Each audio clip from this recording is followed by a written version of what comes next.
जय भीम मैम। तो मैं आपका इंट्रोडक्शन कराना चाहूँगा।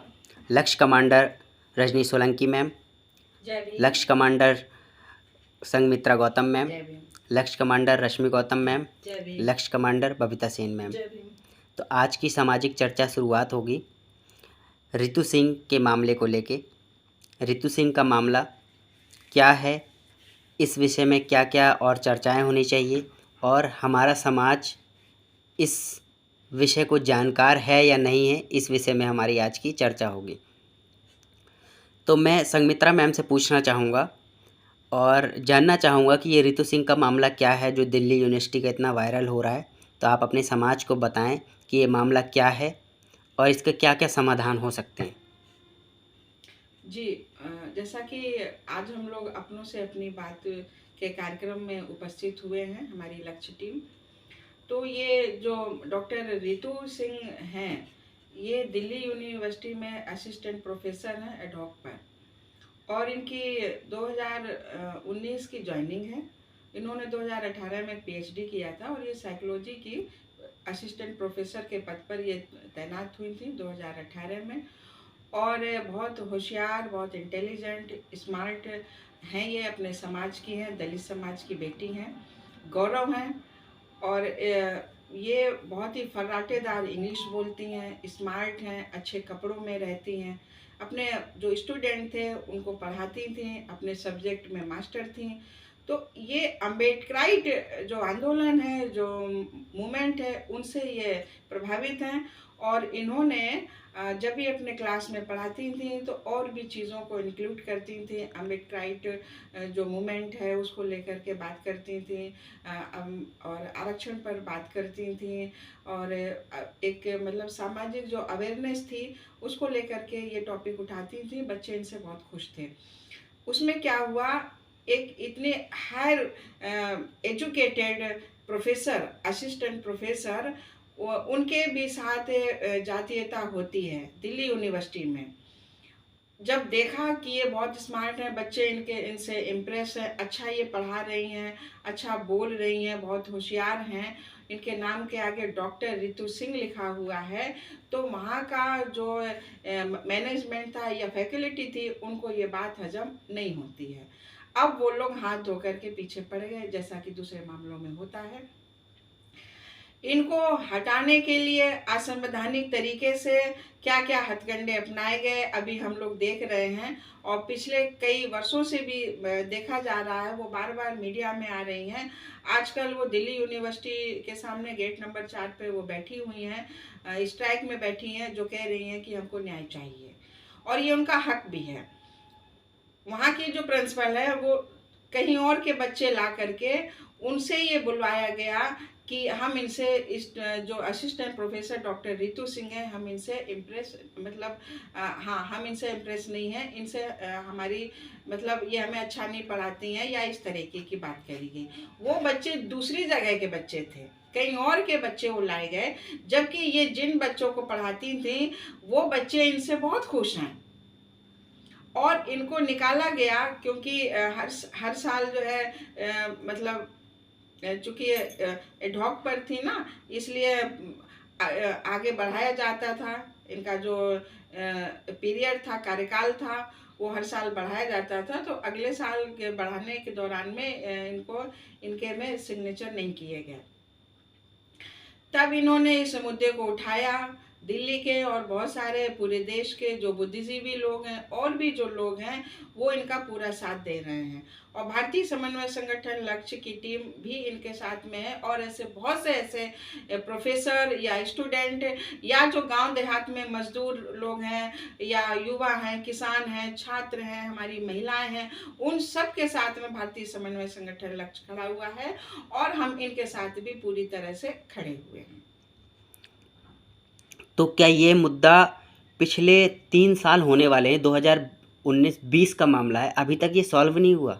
नहीं, अभी तक ये सॉल्व नहीं हुआ है, जबकि ये शेड्यूल कास्ट की हैं असिस्टेंट प्रोफेसर, और जिन्होंने इनको मानसिक प्रताड़ना दी प्रिंसिपल, उनके खिलाफ SC/ST एक्ट होना चाहिए, लेकिन अभी तक ऐसा कुछ नहीं हुआ है। और दूसरी बात है, ये अपनी योग्यता के बल पर आई, ये अपनी योग्यता के बल पर आई, और ये वहाँ की जो फैकल्टी है या जो वहाँ का मतलब एक तरीके से कानून व्यवस्था है, उसको ये देखना चाहिए कि ये इन्होंने एग्ज़ाम दे कर के बाकायदा उस पद को पाया है। ये चाहती तो कुछ और भी बन सकती थी, और इसके बाद भी इनके साथ में इस तरीके से उत्पीड़न हो रहा है। इससे ये साफ झलकता है कि भारत के संविधान को वो लोग नहीं मानते हैं जो समानता की बात करता है। ये दुखद है। मैम, मैं आपसे जानना चाहूँगा कि आप समाज की स्थिति के विषय में बताएं कि क्या जातिगत मानसिकता से ग्रसित लोग अभी भी उन्हीं चीज़ों को लेकर बैठे हुए हैं, और मुझे लगता है कि इन्हीं जातिगत मानसिकता के वजह से ही हमारा देश गुलामी की ओर गया था। तो क्या आज आज़ादी के इतने साल बाद, इतने अधिकार मिलने के बाद हमारे समाज की दशा सुधरी है या वैसी की वैसी ही है? जी ऋषभ जी, बहुत अच्छा प्रश्न किया आपने। सबसे पहले तो आप सभी को जय भीम। देखिए, आज़ादी से पहले हमारे लोगों के किसी भी तरह के कोई अधिकार नहीं थे। हमारा समाज सताया हुआ समाज था, कमज़ोर था, पढ़ा लिखा नहीं था। लेकिन बाबा साहब डॉक्टर B.R. अम्बेडकर ने जब भारतीय संविधान लिखा तो उस संविधान में बहुत सारे हम सभी देशवासियों को अधिकार दिए, फंडामेंटल राइट्स दिए। इसके अलावा भी बहुत सारे अधिकार जो हैं संवैधानिक अधिकार दिए गए। अब बात आती है कि हमारा समाज आज भी स्थिर क्यों है, पिछड़ा क्यों है। बाबा साहब ने जो अधिकार दिए उसको पा करके हमारा समाज आगे बढ़ा, आगे बढ़ करके डॉक्टर बने, इंजीनियर बने, IAS बने, PCS बने, जज बने, वकील बने, टीचर बने।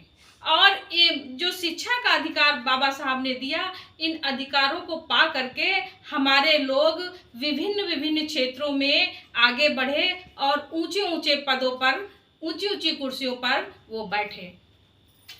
लेकिन ये जो जातवादी दूषित मानसिकता के लोग हैं, जिन्हें तथाकथित उच्च समाज के लोग भी कहा जाता है, इन लोगों को ये ऊंची ऊंची कुर्सियों पर बैठना, अच्छी अच्छी लग्जरी गाड़ियों पर बैठना, उनसे यात्रा करना, फ्लाइट की यात्रा करना, अच्छा खाना खाना, ये सब देखा नहीं गया।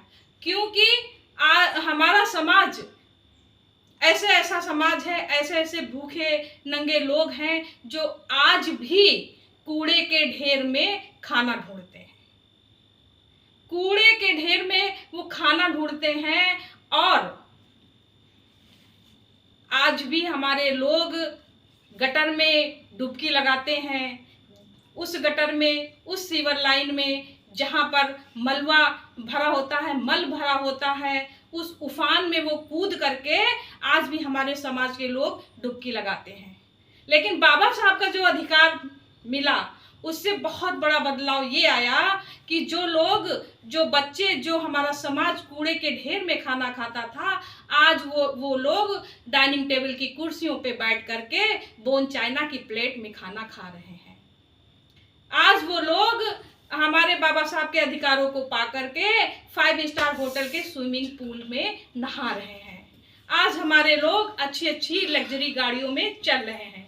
तो ये अधिकार पा करके जब वो आगे बढ़े और शिक्षा में आगे बढ़े, शिक्षा प्राप्त की, तो ऊंचे ऊंचे पदों पर बैठे, तो उनको ये चीज़ रास नहीं आई कि ये कूड़े में खाना ढूंढने वाले लोग आज हमसे सवाल कर रहे हैं। ये गटर में नहाने वाले लोग, गटर साफ करने वाले लोग, गटर को साफ करते करते अपनी जिंदगी बिताने वाले लोग, और वही नहीं बिताते थे, पिता बिताए, फिर पिता के बाद में बेटा भी वही काम करता था। तो इनको ये रास नहीं आया कि ये लोग पढ़ लिख करके आगे बढ़ें। इस कारण जो है हमारा समाज तो आगे बढ़ा, लेकिन फिर ये हमारे समाज को उसी जगह पहुंचा देना चाहते हैं जहां से निकल करके हमारा समाज आगे बढ़ा। आप देख रहे हैं डॉक्टर रितु जी का केस, ये उसी दूषित मानसिकता से ग्रसित लोग हैं जिन्होंने इस बेटी के साथ में इस तरह का बर्ताव किया, उसको उनकी नौकरी से, सर्विस से बर्खास्त किया, क्योंकि वो बेटी शिक्षा के अधिकार को पा करके अच्छे कपड़े पहनने लगी, अच्छी इंग्लिश बोलने लगी, अच्छी तरह से अपनी बात रखने लगी। वो खुद अपनी ही लड़ाई नहीं लड़ती, बल्कि वो और बच्चों को भी समझाने लगी, और बच्चों के भी बाबा साहब ने जो हक अधिकार दिया उसकी बातें वो करने लगी। तो ये चीज़ें जब दूसरी मानसिकता के लोगों को समझ में ये आने लगा कि ये लोग ये शिक्षा के अधिकार को पा करके, संवैधानिक अधिकारों को पा करके जब ये आगे बढ़ने लगे, तो कुछ तो इनका इंतजाम किया जाए ताकि ये आगे ना बढ़ पाए और वो उसी रास्ते पे चले जाएं जिस रास्ते से, जिस अंधकार से ये निकल के आए थे। और ये सारे अधिकार संवैधानिक अधिकारों की वजह से मिले थे, इसलिए ये दूसरी मानसिकता के लोग संविधान में दिए गए अधिकारों को हनन करना चाहते हैं। मैं भारतीय समन्वय संगठन लक्ष्य के अगले वक्ता से बात करना चाहूँगा, रश्मि गौतम मैम।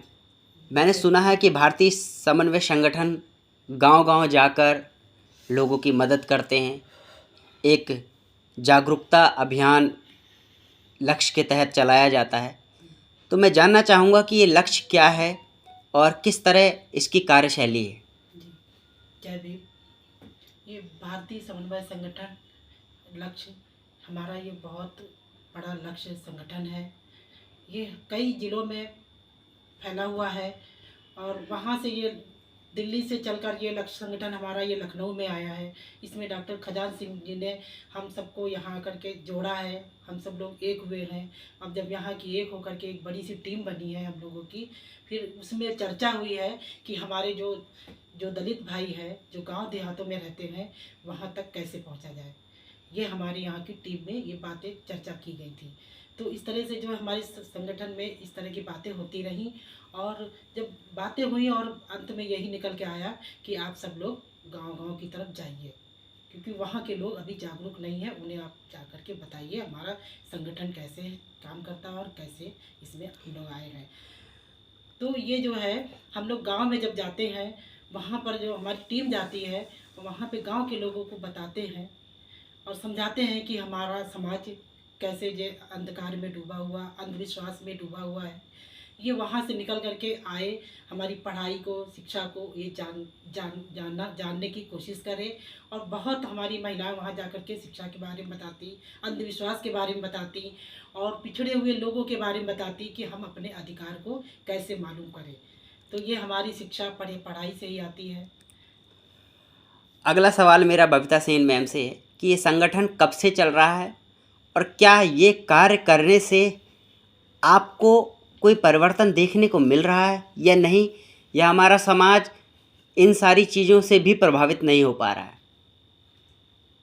नमो बुद्धाय, जय भीम। मैं लक्ष्य कमांडर बबीता सेन।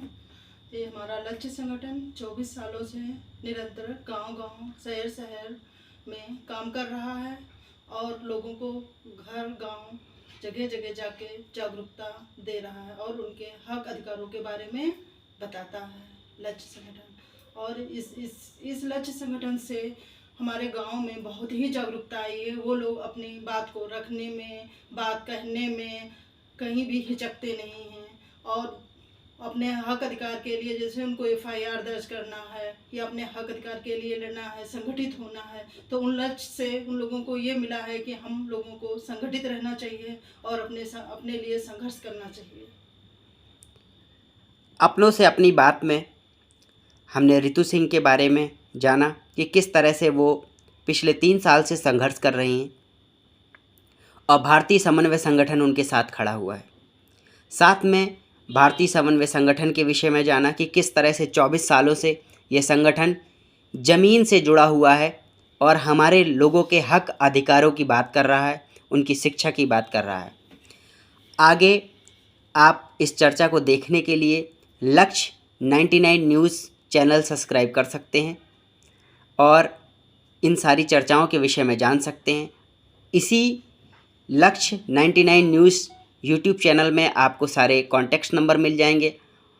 अगर लक्ष्य के साथ आप जुड़ना चाहते हैं, भारतीय समन्वय लक्ष्य के साथ आप जुड़ना चाहते हैं, तो इनमें दिए हुए संपर्क नंबर पर संपर्क करें और भारतीय समन्वय संगठन की ताकत बने। जय भीम, नमो बुद्धाय।